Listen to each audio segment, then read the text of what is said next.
Welcome to Caregiver Chats. I'm Dr. Lakelyn. Today we're talking about, am I really a caregiver? The answer might surprise you, so stay tuned and we'll get into it. Caregiver Chats is a podcast designed to help those caring for older adults find balance, support, resources, and encouragement. If you're caring for an aging family member or friend, this podcast is for you. I'm your host, Dr. Lakelyn. I'm a gerontologist and caregiving advocate for Home Instead, an Honor company. I know just how busy caregivers are, and I'm so grateful that you're taking time to listen. This is episode number 1 of Caregiver Chats. Welcome. If you haven't already checked out the trailer, give it a listen when you have some time. I share more about what you can expect on this podcast and the topic areas that I will cover. There's about 5 of them. I also share about who I am and why I love the work that I do. Today, we're addressing the question, am I really a caregiver? You might be thinking to yourself, what the heck is a caregiver and why does the term even matter? Well, today I'm going to talk about 3 things. Identifying as a caregiver and why it's important. I'll talk about some quick statistics on the number of caregivers that are existing in the U.S. today and some of the lingo associated with caregiving. And then I'm going to wrap it up with a discussion about 3 common types of caregivers. So first, we're going to talk about what caregiving is. I think that generally people know what caregiving means. It's taking care of another person. But many in this scenario don't necessarily see themselves as the caregiver. And the reality is that caregiving takes many forms. You'll likely be a caregiver at various points in your life. And I really love the Rosalind Carter quote. She says, there are 4 kinds of people in the world. One are those who have been caregivers, those who are currently caregivers, those who will be caregivers, and those who will need caregivers. So again, at various points in our life, we're all going to be caregivers or need caregivers or have been a caregiver. So it really applies to all of us. And what I truly value about caregiving is it happens across the lifespan. And if you join me in the trailer, you'll know that this podcast, while we love caregivers of all kinds, we're going to zero in on those caring for older adults. It's not a parenting podcast, although parenting is definitely a form of caregiving. Those podcasts are super important. But again, we're going to focus on those that are caring for an older family member or friend. And oftentimes when you're doing that, you don't necessarily think of yourself as a caregiver. You might think, oh, I'm just being a good daughter or son or being a good spouse or a caring relative or friend. But if you're doing any of the following, then you're a caregiver. So I'm going to list out a few things. If you are helping out with your parents' household chores, you're a caregiver. If you're taking a family member or friend to their doctor's appointments, you're a caregiver. If you're doing more household chores due to your spouse's limited mobility, maybe you have like an equal share of household responsibilities, now you're having to take on more and more, you're a caregiver. If you're regularly picking up groceries or preparing meals for a neighbor, even a neighbor, then that means you're a caregiver. If you're setting up a weekly pill box and getting prescriptions filled for your great aunt or your aunt, then you're a caregiver. If you're checking in daily or weekly on your in-laws, then you're a caregiver. You might actually feel more like a personal concierge for your family member or friend than a caregiver, but truly you are a caregiver. So when it comes to caring for an aging adult, people's caregiving journeys are unique. They take all different forms, shapes, sizes, but it really is more common than you think. And all caregiving journeys are unique. But we do see some commonalities. But when it comes to the uniqueness, some are retired and caring for a spouse. Some are working while caregiving. And then there's a whole generation. They're called the sandwich generation. That's those that are caring for their own children at the same time they're caring for an aging parent. Some are also supporting a friend or a neighbor, and others are long-distance caregiving. They're caring from afar. And if any of those situations hit home for you, then you are a caregiver. And at times, it really can feel lonely and isolating. You might feel like no one understands what I'm going through. But did you know there are entire organizations dedicated to supporting caregivers? One of my favorites is the National Alliance for Caregiving, NAC for short. Their mission is to advocate for caregivers across the lifespan. I am a proud board member, so that might make me a little biased, but I do just really love this organization. They champion caregivers, and I love the work that they put out. And every 5 years, they release a report called Caregiving in the U.S. And in the 2020 study, it revealed some really interesting statistics. And I'm a bit of a nerd when it comes to some of this stuff, so I hope I don't bore you, but I wanted to share just a few of the kind of data points from this study. I've also linked to it in the show notes, so if you're a data nerd like I am, you can go in and really just, get all the goodness when it comes to these caregiving stats. But here are some of the facts I find really interesting, and you might reflect to see how you kind of fit into these demographics. So the first is there are 53 million caregivers in the U.S., and more than half, 56%, are caring for someone over the age of 50. So you might lump yourself in with that group. We find that caregivers are often female, so 63% are women. And over time, though, we have seen more and more males take on the caregiving role. So we have to give the men a shout out too, woohoo. And most people are caring for a parent or parent-in-law. So about 57% caring for a parent or parent-in-law. And then 11% are caring for spouses. And then 10% are caring for a grandparent or grandparent-in-law. So, again, these demographics are super interesting. What I think is especially interesting are these in-law dynamics. I'm hoping we can dive into that on a future podcast. But, there's one more final stat that I want to share, and that's 26% of people are caring for someone living with Alzheimer's or another type of dementia. And I like to call this out because I mentioned this on the trailer, but there are additional stressors and strains that come along with this type of caregiving. And we're going to focus, a handful of our episodes on this specific demographic of caregivers because, again, their experience is just a little more intense than your average caregivers. And it's important that these statistics are out there so that we know that we're not alone in our caregiving journey. And it's great to know that organizations like the National Alliance for Caregiving exist to help lawmakers understand the challenges that caregivers face. And these groups, their efforts, they're paying off. If you caught the most recent State of the Union address, President Biden highlighted caregiving and ways that the administration is working to, and I quote, give more breathing room to the millions of family caregivers looking after their loved ones. That's huge. That is absolutely huge. So he mentioned things like paid family and medical leave, improved home and community-based supports, and accelerated treatments for cancer and Alzheimer's disease. And so that really just highlights, the importance of caregiving. Those like you are providing such important care that it's getting recognized at the highest levels of government. That is so cool. It gets me really excited if you can't already tell. And bear with me, I'm going to nerd out just a little bit more and talk to you about the lingo related to caregiving. And why I do this is because words matter. And you might not know that in the field of caregiving and gerontology, the term caregiving is actually highly debated. And let me tell you why.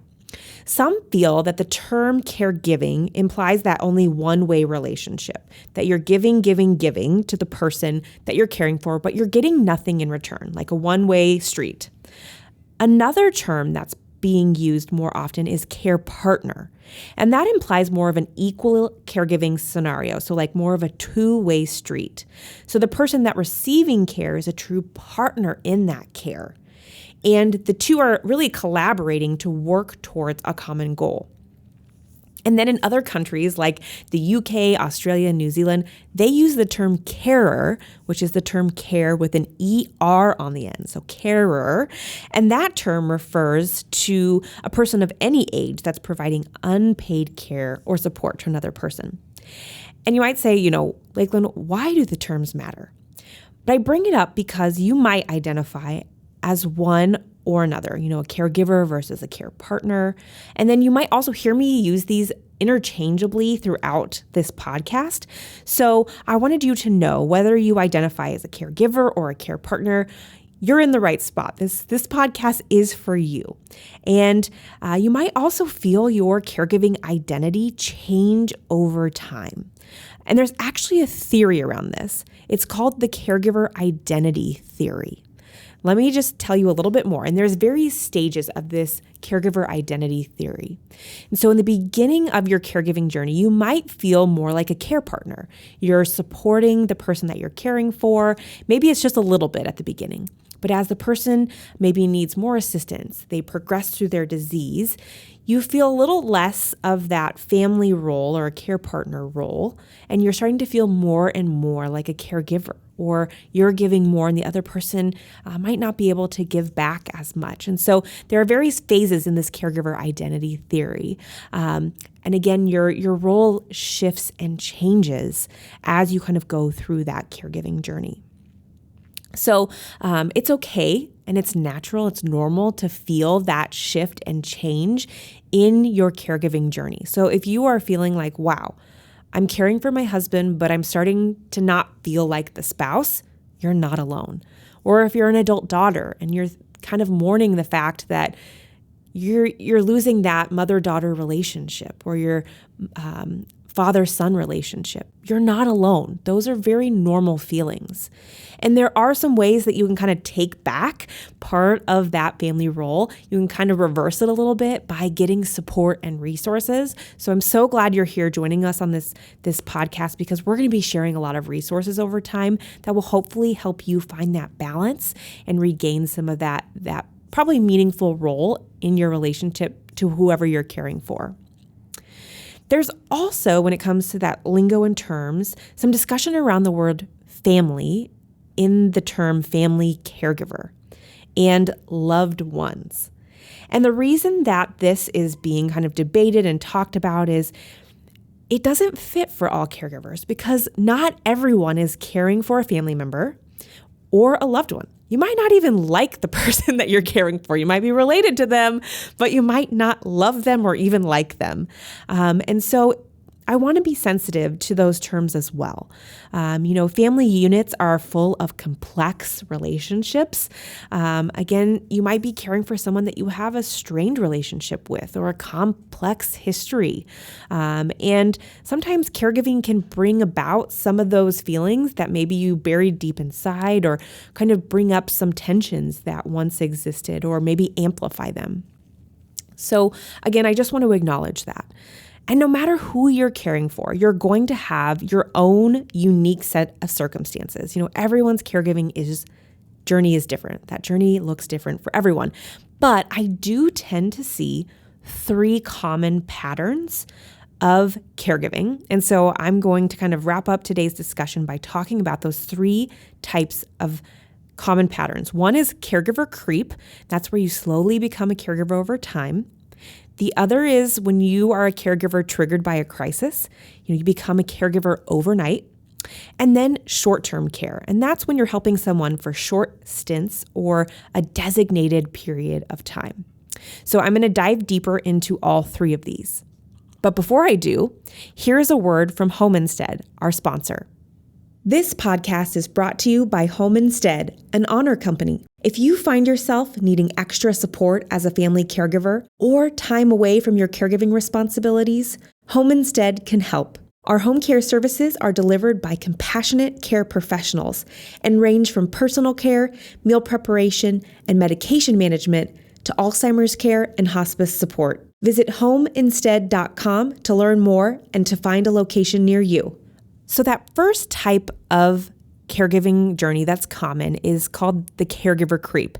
And I have to admit, I did not coin this term. I heard one of my friend and fellow caregiving experts, Jennifer Fitzpatrick, use it. So I have to give Jennifer a shout out. And every time I say the term caregiver creep, it reminds me of the TLC song called Creep. I don't know if you are a TLC fan like I am. So it's like, so I creep. Yeah. Okay, I digress, but if you're a millennial, I hope you enjoyed that. Check it out if you're interested. But back to caregiver creep. This type of caregiving typically starts off with the little things that you're doing for your loved one. You're helping out here or there. You might think to yourself, I'm just being a loving daughter, or it's just what I do for my spouse. I'm being a good friend. So you might be helping out with, picking up groceries or fixing a few things around the house. But then as the person you're caring for starts to decline and you take on more and more care, that caregiving role starts to take up more and more of your time.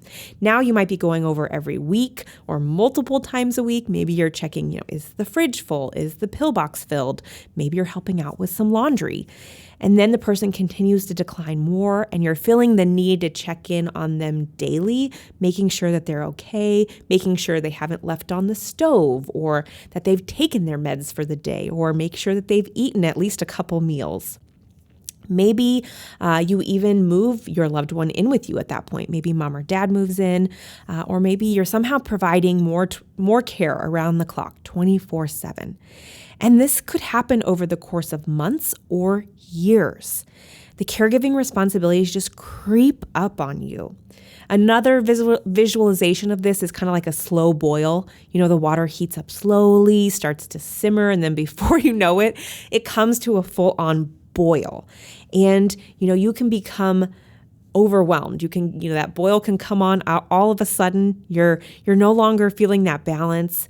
You are trying to juggle it all: caregiving, work, kids, maybe even trying to find a little time for that self-care. So caregiving really is just starting to creep into all aspects of life. And we do see this happen in specific diagnoses such as Parkinson's disease or Alzheimer's or another type of dementia. Again, at the beginning of the disease process, they just need help with a few things. And as time progresses, as the disease continues to progress and that person declines, you eventually grow into kind of that full-time caregiver mode to some degree. So that's that first kind of typical caregiving journey that I tend to see. It's that caregiver creep. So the next kind of category or trajectory of caregiving is the crisis situation. In the situation, you might feel like your family member is doing pretty good. Maybe they need just a little assistance here or there, but then you get the call. And I use that in like big quotation marks. That call that mom has fallen and broken her hip, dad had a stroke, your spouse went in for a routine procedure, and now you're all of a sudden facing a really serious diagnosis. It's an event that really changes your life in an instant. You feel like your whole world has been flipped upside down. And you might be at a loss in these situations as to what to do next, and how you're going to manage it all. You're thinking, okay, now what? We actually have an article about this on our website. I'll link to it in the show notes. And, at Home Instead, we get these types of calls a lot. Like, mom has fallen. We're getting ready to discharge from the hospital. We really, really need help at home.